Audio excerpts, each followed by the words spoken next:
बीना और चंदर आजादपुर मंडी में साफ सफाई और मेहनत मजदूरी करके अपना पेट पालते थे। शादी के तकरीबन 2 साल बाद बीना गर्भवती हुई। दोनों ही पति पत्नी इस बात से बहुत खुश थे और बेसब्री से नए मेहमान के आने का इंतजार कर रहे थे, लेकिन होनी को शायद कुछ और मंजूर था। एक शाम जब दोनों काम से घर लौट रहे थे तो रास्ते में रेल पटरी क्रॉस करते वक्त चंदर का पैर पटरी में फंस गया। अरे अरे ये मेरा पैर, अरे ये क्या हो गया जी? जल्दी जल्दी पैर निकालने की कोशिश कीजिए। कोशिश तो कर रहा हूँ बीना, लेकिन ये निकल ही नहीं रहा। बीना भी उसकी मदद करने की कोशिश करती है, लेकिन उसका पैर बाहर नहीं निकल पाता। तभी उन्हें ट्रेन की आवाज आती है। जल्दी कीजिए जी, ट्रेन आ रही है। बीना, मुझे लगता है कि मेरा जाने का वक्त आ गया। तुम जाओ यहाँ से और अपना और मेरे बच्चे का ध्यान रखना। मुझे भागे को अपने बच्चे का मुंह देखे बिना ही इस दुनिया से जाना होगा। नहीं, ऐसा मत कहिए जी, मैं आपके बिना कैसे रह पाऊंगी। मैं भी आपके साथ इसी पटरी पर अपनी जान दे दूंगी। नहीं, हमारे बच्चे के लिए तुम्हें जीना होगा बीना। अब जाओ यहाँ से, तुम्हें हमारे होने वाले बच्चे की कसम। जैसे ही बीना पटरी से दूर जाती है तभी ट्रेन आकर विनोद को पल भर में ही काट देती है। बीना की आंखों के सामने उसके पति की मौत हो जाती है। एक ही पल में उसकी हंसती खेलती दुनिया उजड़ जाती है और वो एक विधवा बन जाती है। चंदर के जाने के बाद बीना बिल्कुल अकेली हो चुकी थी। अब वो अकेली ही मंडी जाती और मेहनत मजदूरी करती और उससे जो कमाई होती उससे अपना पेट भरने लगती है। एक दिन बीना घनश्याम को कुछ प्याज फेंकते हुए देख रही थी। अरे घनश्याम भैया, ये आप क्या कर रहे हैं? कुछ नहीं बहन, जो प्याज खराब हो गए हैं उन्हें अलग करके फेंक रहा हूँ। भैया, अगर आपको कोई प्रॉब्लम ना हो तो जो प्याज आप फेंक रहे हो वो आप मुझे दे दो, वो मुझ गरीब के काम आ जाएंगे। लेकिन बीना बहन, इन आधे सड़े गले प्याजों का आखिर तुम क्या करोगी? वो मैं आपको बाद में बताऊंगी। फिलहाल आप ये खराब प्याज मुझे दे दीजिए। ठीक है बहन, ले जाओ। वैसे भी ये मेरे किसी काम के नहीं। इसके बाद बीना उन खराब प्याजों को एक थैले में भर लेती है और शाम को अपने साथ घर ले आती है और उसमें से थोड़े ठीक प्याजों को अलग करके रख लेती है और जिनकी हालत ज्यादा ही खराब थी उन्हें अपने घर के बाहर बनी क्यारी में बो देती है।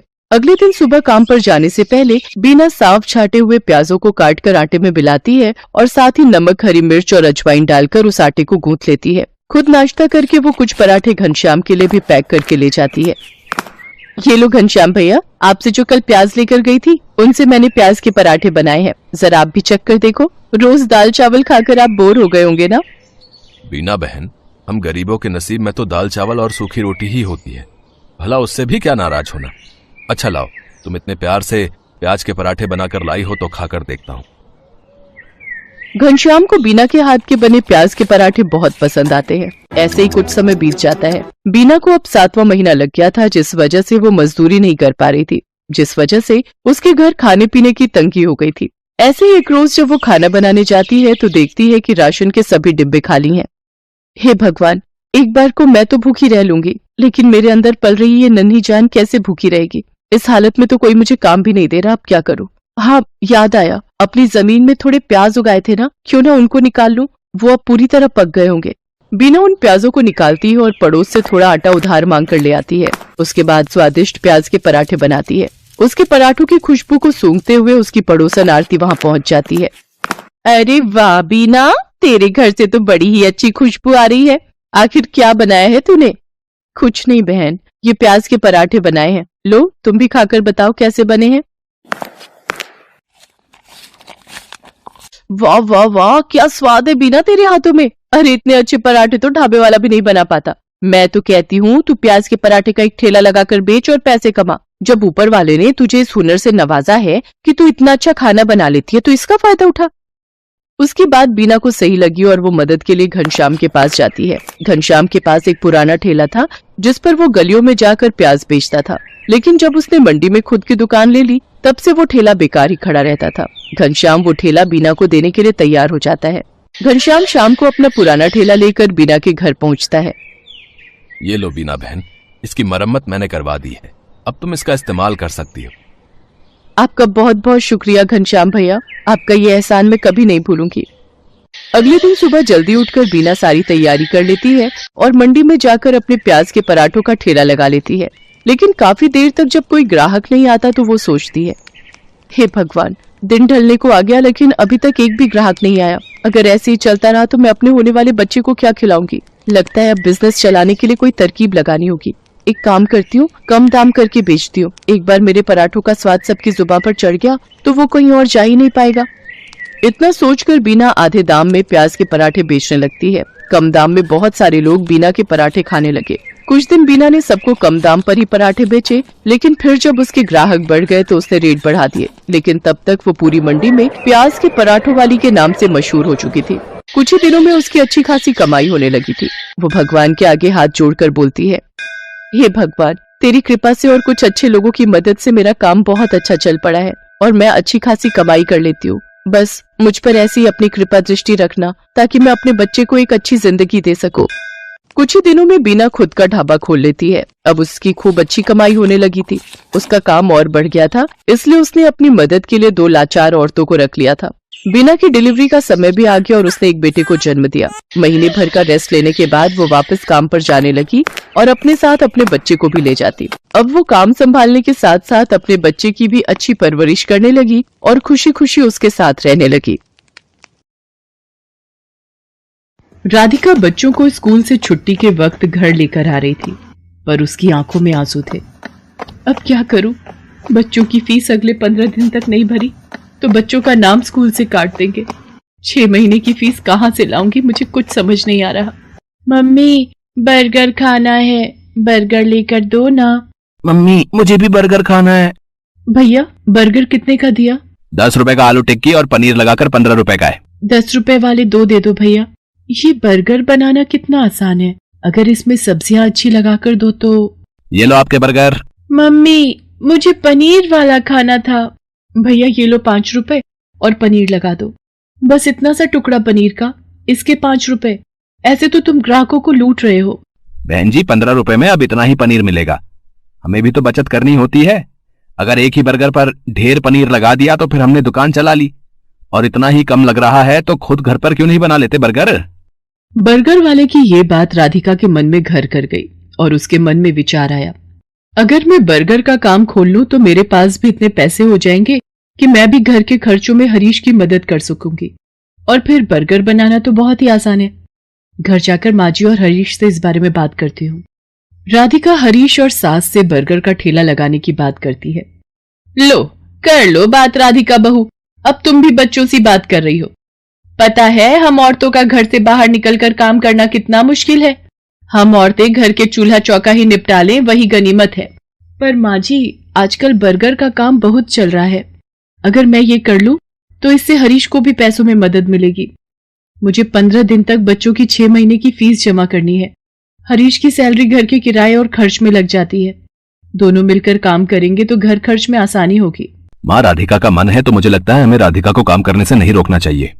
अब तू भी इसका साथ दे रहा है? फालतू के पैसे खराब करेगी और हाथ कुछ नहीं आएगा, देख लेना।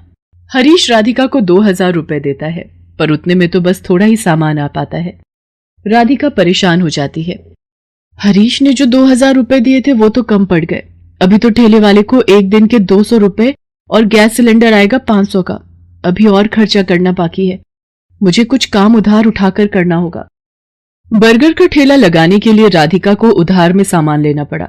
राधिका ने बर्गर का ठेला लगाना शुरू कर दिया, पर अभी नया नया काम था तो ग्राहक कम आ रहे थे। राधिका शाम के वक्त बर्गर का ठेला लगाती थी, पर जैसा उसने सोचा था वैसा बिल्कुल भी नहीं हुआ। मैंने सोचा था बर्गर बिक जाएंगे तो मेरी थोड़ी कमाई हो जाएगी, पर यहाँ पर तो एक भी बर्गर नहीं बिका। पता नहीं मेरी कमाई कैसे होगी। अगर कुछ दिन तक ऐसे ही चला तो माँ जी और हरीश मुझे इस काम के लिए मना कर देंगे। बहुत हिम्मत करके मैंने ये काम शुरू किया था। राधिका अभी ये सोच ही रही थी, तभी वहां एक गरीब औरत अपने 2 बच्चों के साथ आती है। दीदी, बहुत भूख लगी है, मेरे बच्चे 2 दिन से भूखे हैं। अरे, तुमने 2 दिन से कुछ नहीं खाया? रुको, मैं अभी तुम तीनों को एक एक बर्गर देती हूँ। शुक्रिया दीदी, आज तुमने हमारा पेट भरा है, और जो भूखों का पेट भरता है भगवान उसे कभी भूखा नहीं रहने देते। तुम्हें जब भी भूख लगे तुम मेरे ठेले पर बेझिझक आ जाया करो, और यहाँ पर तुम अपने बच्चों के साथ अपनी भूख मिटा सकती हो। वो गरीब औरत अपने बच्चों को लेकर खुशी खुशी वहां से चली जाती है। राधिका घर आ जाती है, पर उस दिन उसकी कमाई नहीं हुई थी। ये देखकर उसकी सास गुस्सा करने लगती है। लो, मैंने तो पहले ही मना किया था कि ये चोचले पालने की जरूरत नहीं है। पिछले 3 दिन से मुश्किल से 100 रुपए कमा कर घर आ रही है और सामान लगा लेती है 2 से 3 हजार रुपए का रोजाना का। अब रोटी सब्जी तो बनेगी नहीं, हम सब ये बर्गर खाकर पेट भर लेते हैं। क्यों, अब तो तू खुश है ना अपना नुकसान करके? माँ जी, मैं कोशिश कर रही हूँ ना, और मुझे विश्वास है एक दिन मुझे अपने काम में सफलता जरूर मिलेगी। राधिका अगले दिन ठेले वाले से ठेला किराए पर लेने के लिए जाती है तो वो उसे मना कर देता है। देखो बहन जी, मैं पिछले 4 दिन से तुम्हें उधार पर ठेला दे रहा हूँ, है 200 रुपए रोज का किराया है, बस आज के लिए और उधार दे रहा हूँ। अगर तुमने कल सुबह तक मेरे ठेले के किराए के 1000 रुपए नहीं दिए तो मैं किराए पर तुम्हें ठेला नहीं दूंगा। अब क्या करूं? हरीश से मांगूंगी तो वो मुझे इस काम को बंद करने के लिए कह देंगे, और माँ जी तो पहले ही मेरे काम के खिलाफ हैं। पर मुझे अपने बच्चों के लिए पैसे जोड़ने हैं। हे भगवान, मेरी मदद करो। राधिका भगवान से प्रार्थना करती है कि उसके ठेले पर ग्राहक आ जाए। तभी नमस्ते जी, मैं पीछे वाली गली में बर्गर की एक दुकान चलाता हूँ। यहाँ से गुजरते हुए 2 दिन पहले मैंने आपको ये बर्गर का ठेला लगाते हुए देखा था। मुझे 15 दिन पहले एक अनाथ आश्रम के लिए बर्गर का ऑर्डर मिला था, पर 10 दिन पहले एक हादसे में मेरी सीधे हाथ की हड्डी टूट गई, जिसके कारण मैंने अभी बर्गर बनाने का काम रोका हुआ है। पर मैं ऑर्डर के पैसे ले चुका था, इसलिए मैं वहां मना भी नहीं कर सकता। अगर आप उस ऑर्डर के बर्गर बना सकें तो मेरी बहुत मदद हो जाएगी। मैं आपको इसके लिए अच्छे पैसे दूंगा। जी, मैं जरूर करूंगी। आप मुझे बता दीजिए कितने बर्गर बनाने हैं। शाम को 4 बजे ही वहां पहुंचना है। जिन्होंने मुझे ऑर्डर दिया है उनके बच्चे का जन्मदिन है, वो अनाथ आश्रम 4 बजे पहुंच जाएंगे। वैसे मैं आपके साथ अपने एक आदमी को काम पर लगा देता हूं जो आपकी इस काम में मदद करेगा। ये 5000 रुपए आप एडवांस रखो, बाकी के पैसे मैं आपको काम खत्म होने के बाद शाम को दे दूंगा, ठीक है? वो व्यक्ति मानो राधिका के लिए भगवान का रूप बनकर आया था। राधिका की सारी परेशानियां दूर हो जाती हैं। वो अपने उधार के पैसे भी चुका देती है और बच्चों के स्कूल की फीस भी जमा कर देती है। उस व्यक्ति को राधिका का काम इतना पसंद आता है कि वो राधिका के साथ पार्टनरशिप में काम करने लगता है। राधिका अब एक बर्गर की दुकान चलाती थी। राधिका की मेहनत और हिम्मत देखकर उसकी सास और हरीश बहुत खुश थे।